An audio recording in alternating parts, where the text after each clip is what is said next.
Welcome back to the Copywriters Podcast with your host, the world's greatest copywriting coach, David Garfinkel. David, how are you doing today, man? Good, Nathan. How are you? I'm good, and I'm facing a problem. I'm looking at some copy, and I sometimes as copywriters, we get stuck inside the frame, and I need some help trying to figure out if it's any good. Oh, well, you've come to the right place. Let me explain. Once you finish your copy, just like you described, the anxiety begins.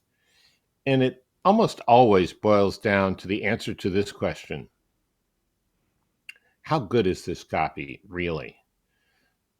When people ask me to critique their copy, they're often amazed at how quickly I get to the heart of things. Once I have that overall opinion, then I'll drill down to a lot of the specifics. But I think it's important today not to talk about those specifics, but instead to talk about that quick take. How do you know if it's any good to begin with? And I'm going to give you useful answers to three questions today. One, how can you get a quick sense of whether the copy will convert or fall flat? Two, what mistakes do newbie copywriters make that immediately signal they still have a lot to learn? Three, how do you develop the ability to have a gut feeling on whether the copy will work or not? All of that right after this. Copy is powerful. You're responsible for how you use what you hear on this podcast, and most of the time, common sense is all you need.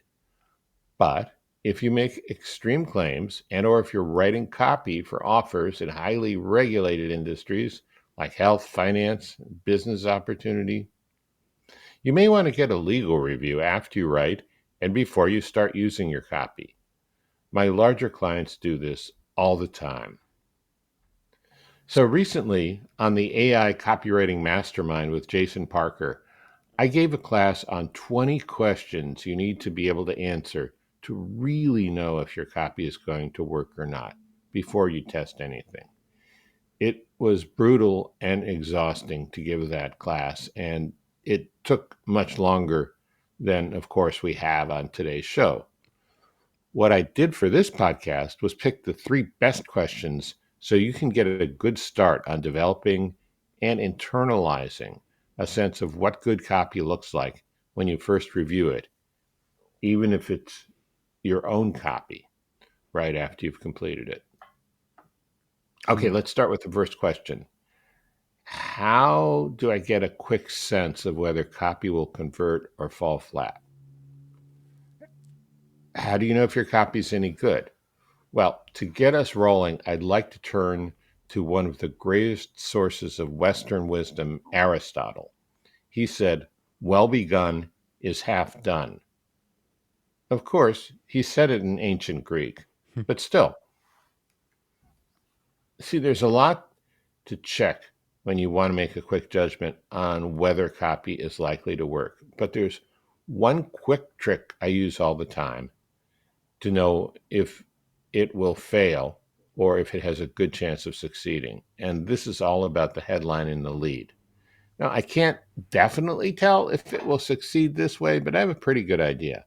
And I can almost certainly tell if it will fail because the headline in the lead can make or break your entire piece in seconds.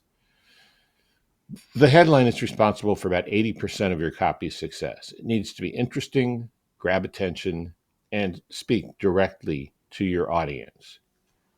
It should also be easy to understand without needing a second read. The opening must follow the headline and expand on it emotionally.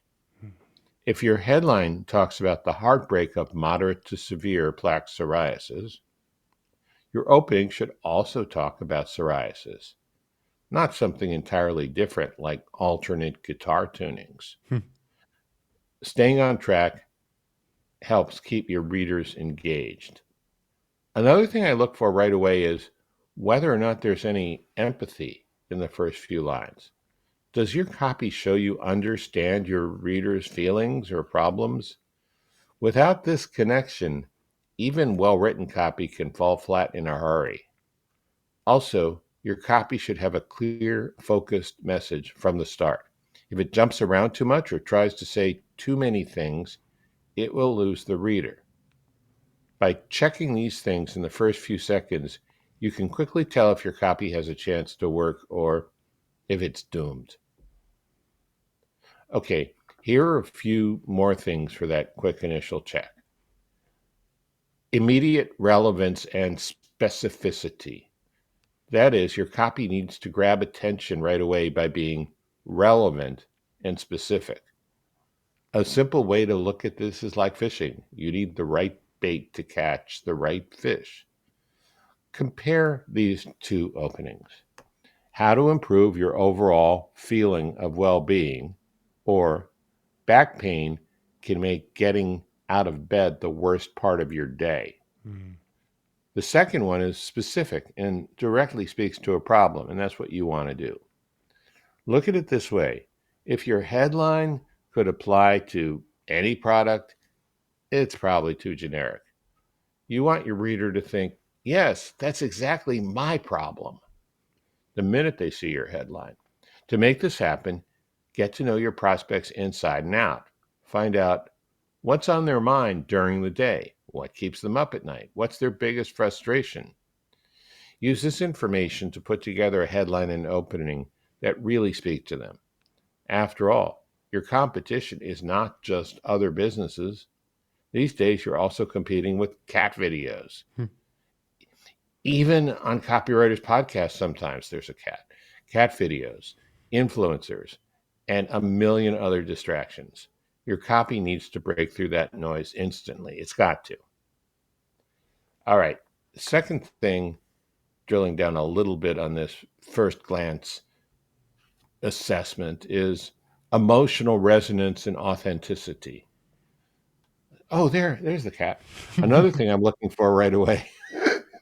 Good, a cat video on Copywriters podcast. Another thing I'm looking for right away is immediate connection with the prospect. So many copywriters don't put enough work into this. See, they focus so much on features and benefits that they forget to connect on a human level. Imagine you're selling a high-end blender. You could say, our blender has a 2,000 watt motor and 10 speed settings. Or you could say, remember what it's like when you get a smoothie at the store and it's actually smooth? What if you could get the same quality at home in a few seconds? The first version is features only. The second, the first version, let's stay with that for a second. For the most part, who cares if it has a 2,000 watt motor and a 10 speed setting? The second version talks about overcoming a frustration, plus convenience, plus speed. It's much more likely to connect with readers. We can't say this enough. People buy on emotion and they justify what they want with a logical explanation. So you need to keep both emotion and logic in mind and thread them together very carefully so the seams in the stitching don't show.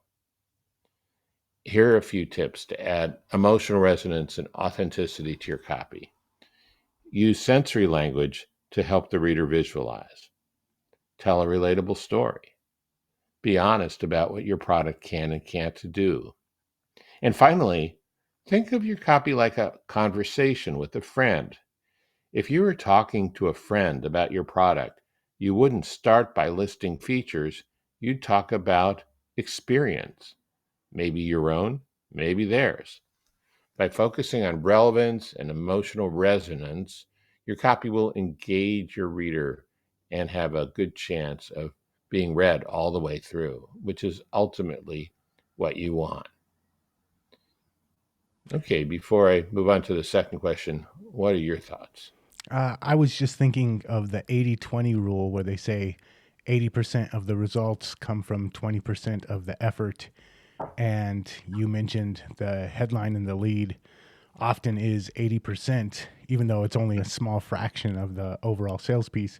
But if you don't engage and excite and pull people in from the first sentence, from the headline and then into the lead, if you don't get people hooked right there, they're not going to read the rest of it. So it really is an example of that 20% of the piece doing 80% of the heavy lifting. Yeah, I mean, you could say that you should put 80% of your effort, your thought, your imagination, your care, your focus into that 20%, or it's maybe even less. But yeah, because it's going to pay off that way, hopefully positively. Okay. So, second question, what common mistakes do novice copywriters make that immediately signal they're amateurs? Well, let's talk about these common mistakes. One common mistake is not showing you have a clear idea of who the prospect is. Newbies typically skip this step entirely, or they come up with a vague idea of who they're writing to. But when you don't have this clear idea, your copy will lack direction and impact. Another big mistake, and I mentioned this before, but I'll say it again, is failing to show empathy. Newbies don't often take the time to really understand the reader's feelings and problems. Of course, you can't do this second step if you don't already know very specifically who the prospect is to begin with. But when you don't, you fail to connect with your prospect. Another problem, another newbie problem, is staying on one focused message. Newbies often try to cover too many ideas, which results in unfocused, boring copy.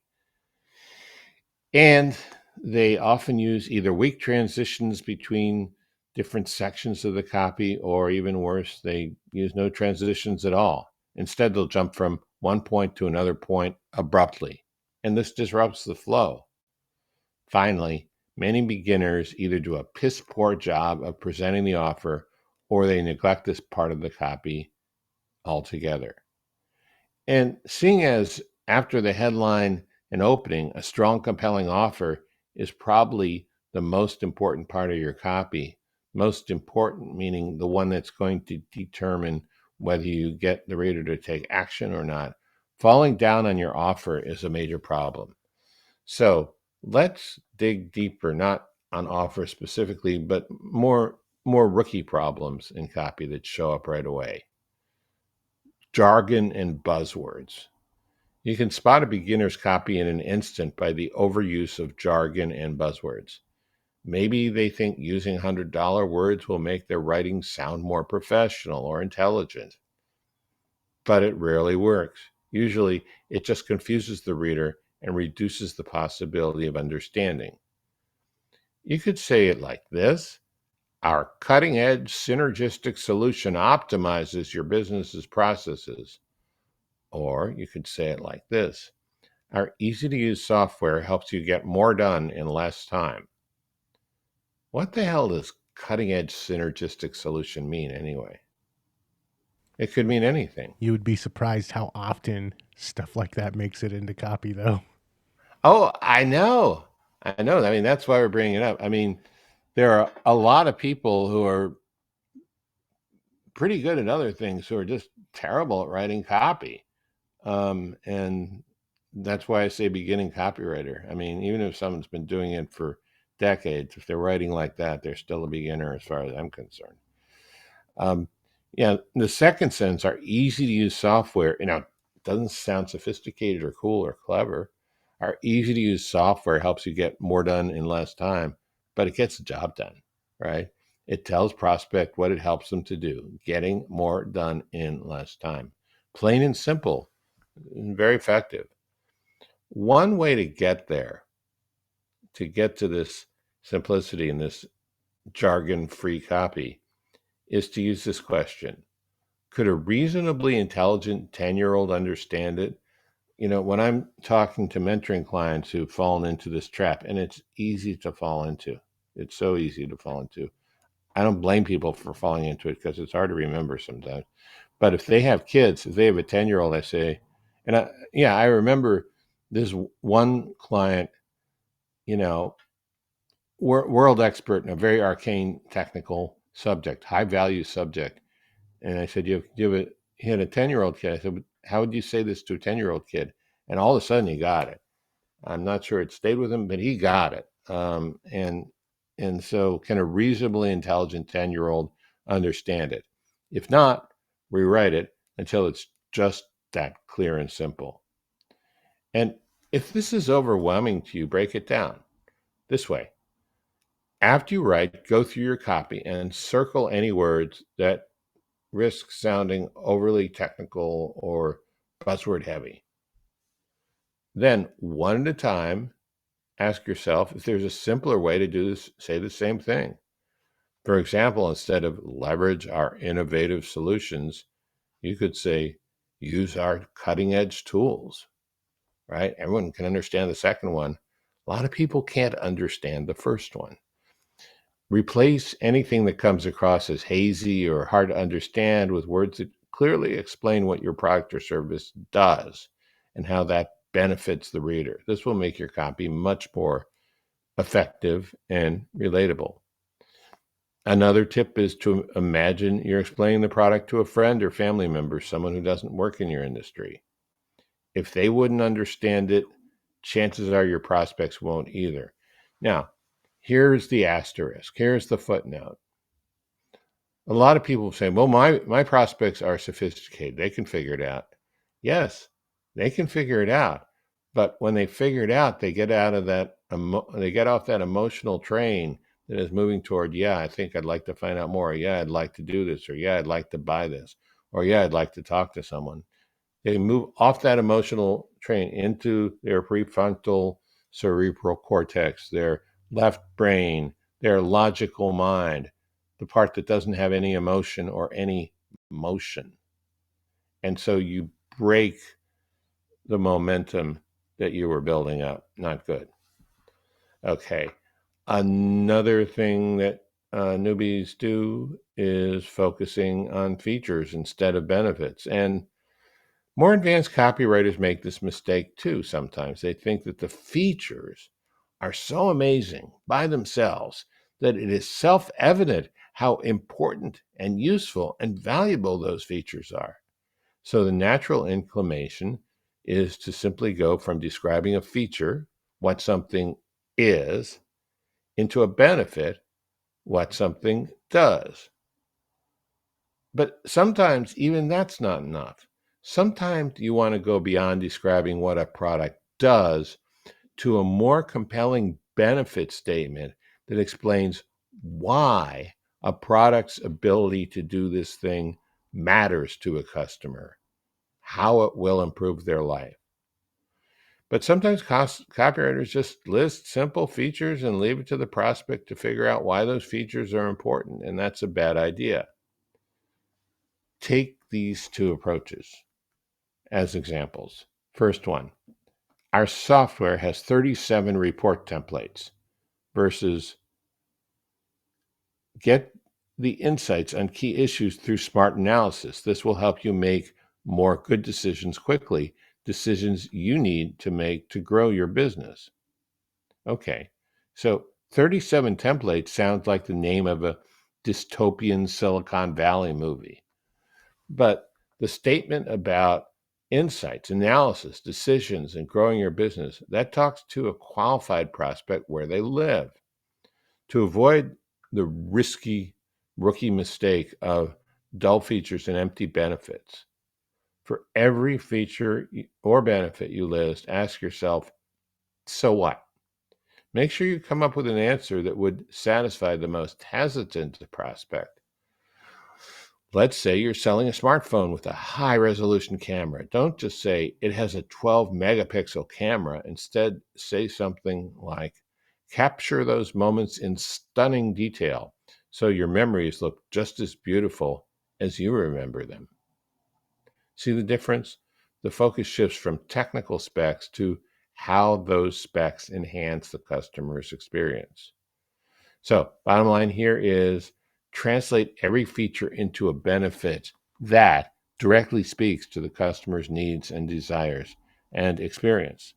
This will make your copy far more persuasive and relatable, leading to higher engagement and conversions. Before we move on to the next one, I just want to point out all the stuff you've been talking about here. It's an example of trying to impress rather than connect, using Mm, buzzwords, pointing out the features rather than the benefits. But we have to remember that, and it's an old saying, people don't care how much you know until they know how much you care. And so connect first. And there's room for impressing, but we got to connect before we try to impress. yeah, that's really good. And very often salespeople and copywriters, we tend to imagine we're star performers and we're on stage and we're going for that applause. Look how smart he is. Look at that big word. No, that's not. We're salespeople. Okay, that's what we do. We we simply need to get the person to see why what we've got is really the best immediate choice. All right, so here's rookie mistake, the third one, and that is not using stories in your copy. Even short stories build a connection with the reader. Many rookie writers jump straight into the pitch without building a connection first. So look at these two openings. Opening number one: buy our weight loss supplement now and lose 20 pounds. Number two: Laura was not looking forward to summer at all. Her friends were all excited about planning beach trips, but she felt like she had to stay home because of how she looked in a bathing suit. That was before she discovered our weight loss supplement. As you can see, the second version draws in the reader and sets up the product as a solution. It creates empathy. A reader can see herself in Laura's shoes. Stories also give your audience a reason to care about your product before you even mention it. To add storytelling to your copy, follow these steps. Identify a common problem your audience faces. Create a relatable character who embodies that problem. Take the reader on a journey where your product helps the character find a solution. End with a transformation. Show how your product changed their life in a meaningful way. We did all that in just a couple sentences. It takes practice, but it's well worth learning how to do. Mm. Just another example of connect before you try to impress. Absolutely. I mean, that's that's so important. And experienced people kind of do it second nature, but until you learn to do it second nature, you need to really focus on it deliberately. Okay. So, third question: how important is gut feeling in evaluating copy? The way I do it. And how does someone else cultivate that ability? Gut feelings play a big role in evaluating copy, but it's not just about intuition, it's about developing a trained eye. You can build this instinct through experience and attention to what works. One way to develop it is by studying great copy and seeing why it works. Put yourself in your reader's shoes. The more you understand how your audience feels, the better you'll get at sensing if your copy will work. Read your copy out loud. Listen to yourself as you're reading it. If something doesn't sound right, trust your gut and revise it. Testing and measuring the results after you put your copy, on Facebook or in on Google or in on a website. Testing different options will also help you refine your instincts.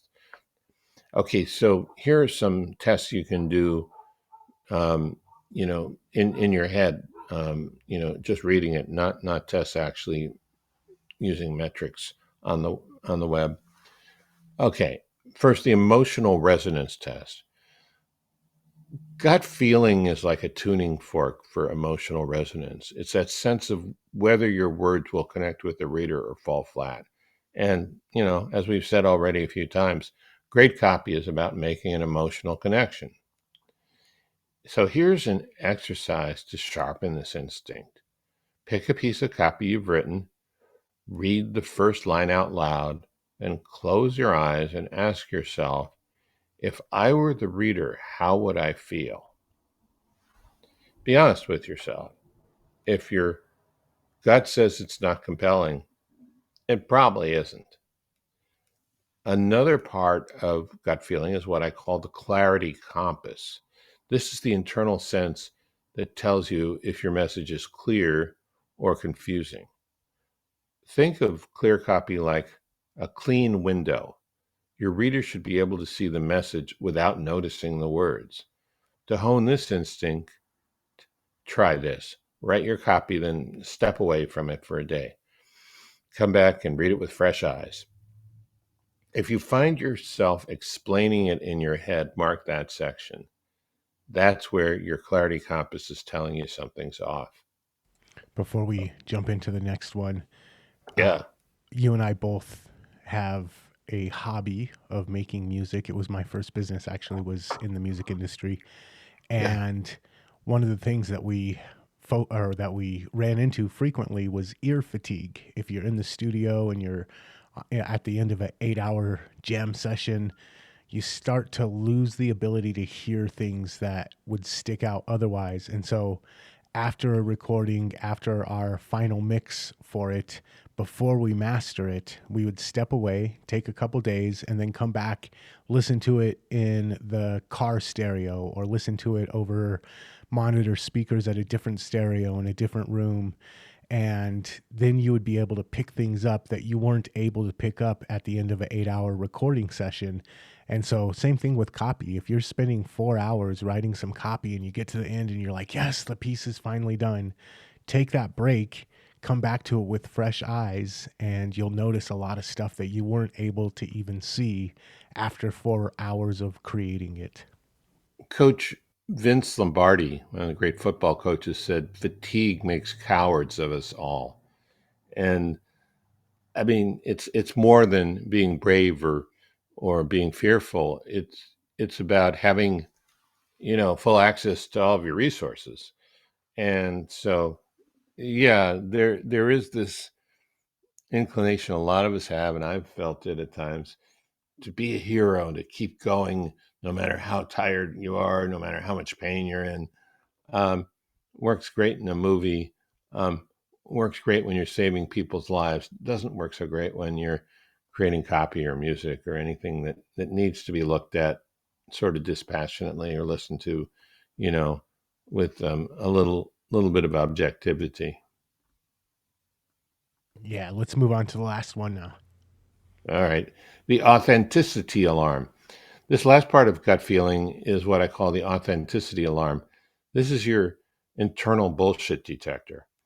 If something feels like a lie when you write it, it'll feel like a lie when they read it.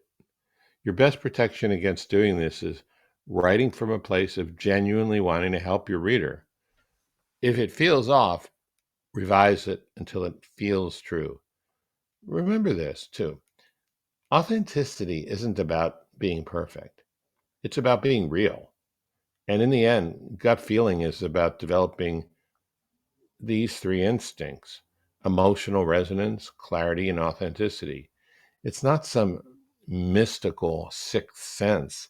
It's about training yourself to recognize what works and what doesn't, and going through this process successfully, accurately enough times so it becomes almost instant. Think of it like, oh, we were talking about music. Well, think of it like learning to play an instrument. At first, you don't think about every note, but with practice, you start to feel the music. That's what we're aiming for with copy. Use your instincts, but balance them with data and testing. That's how you create copy that resonates with your audience. Mastering the balance between instinct and analysis is a key to becoming a great copywriter. You need to blend the art of writing with the science of testing results. Great copywriting is about understanding people and connecting emotionally and delivering a clear and compelling message. When you do this, you're not just writing, you're creating a conversation with your reader, a conversation that leads to action. And that's what great copy does. It doesn't just sell, it also builds relationships and trust.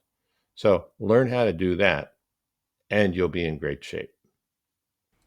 Man, all of these are great. I think this last one, especially nowadays when people are bombarded with scammy emails and scammy offers And more and more, the audience is becoming sophisticated. They have access to all kinds of information. They can just go look up and see what other people who have already bought have to say about your offer.